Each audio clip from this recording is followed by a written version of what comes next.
10 to 9 from 1 to 2. But the reason for me to do this, let's go ahead and indicate a few points here. Call this upper left A, the lower right B. And indicate an arrow to show the movement along the curve.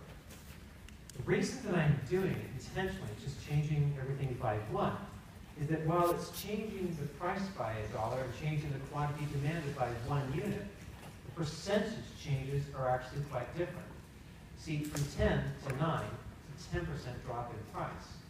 But from 1 to 2, it's a 100% increase in quantity demanded, right? So even though we have a 1 unit change, it's a very different percentage change here. In particular, in this zone, the percentage change in quantity demanded is larger than the percentage change in price. If you wanted to, you could actually use the ARC formula that we had at the end of the last class to calculate the price elasticity in the zone. You would find that the elasticity is greater than 1 in absolute value. But you don't need to go there to see that it's going to be elastic, because the percentage change in the quantity demanded, I think it's fairly obvious, is going to be larger than the percentage change in price. And when that is true, you have demand that is elastic. Consumers are relatively sensitive to the change in price, again, in percentage terms. But here's what I'd like you to do. I want you to show 2 additional points on this curve, but make these other 2 points way down here on the right side. And once again, we'll change the values between the quantities demanded by simply 1 unit. Make this 10, make this 9. Let's turn the phones off, please. The prices of 1 and 2. To identify very different points, let's call this point J, and this one here is point K.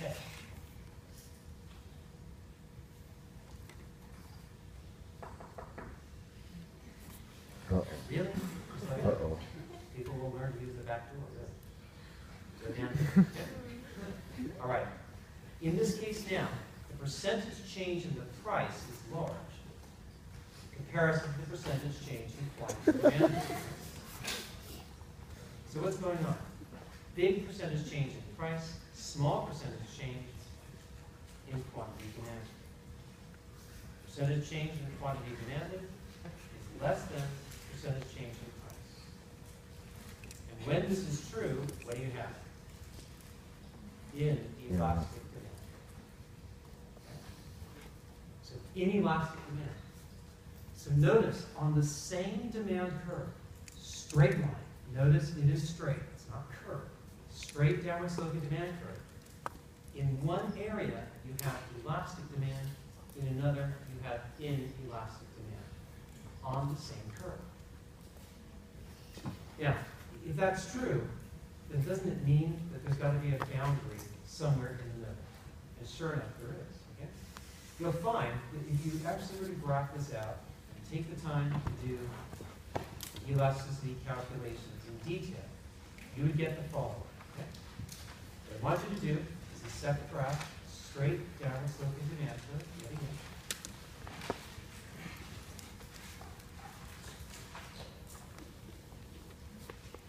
And if you would now please indicate another graph underneath the one you just drawn. You have to move it up. This lower graph also has quantity on the horizontal axis. But now, please put a dollar sign on the vertical. Okay? What I'm interested in graphing here is the firm's total revenue. You remember, total revenue is simply price times quantity. It is the firm's sales measured in dollars. And what I need you to do is to find the middle of this demand curve and make a dot there. Okay? Then, from this very same point, drop a line straight down into the graph below. All the way down.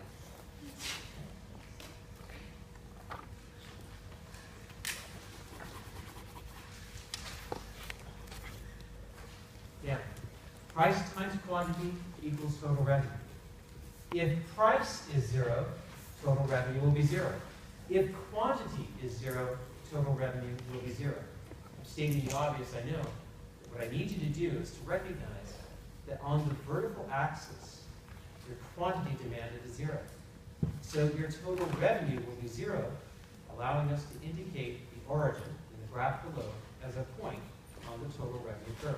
In a similar way, the demand curve touches the horizontal axis, drop a line straight down from there. Now what's happening? Price is equal to 0. If price is 0, total revenue will be 0. There's another point on the total revenue curve. Okay, so we've got two values of 0. Obviously, total revenue is not always 0.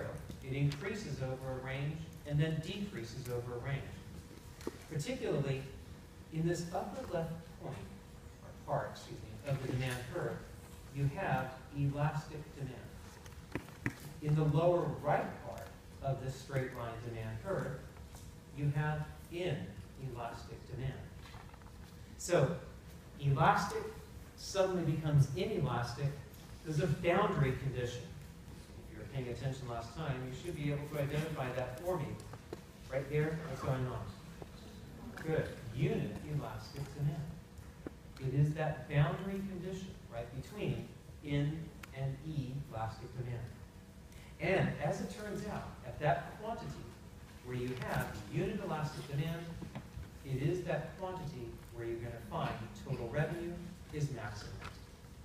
So going down to the graph below, I need you to indicate a smooth, inverted curve that maximizes at the quantity from above.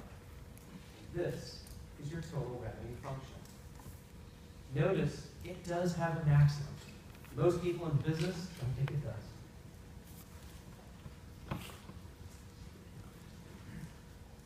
Are you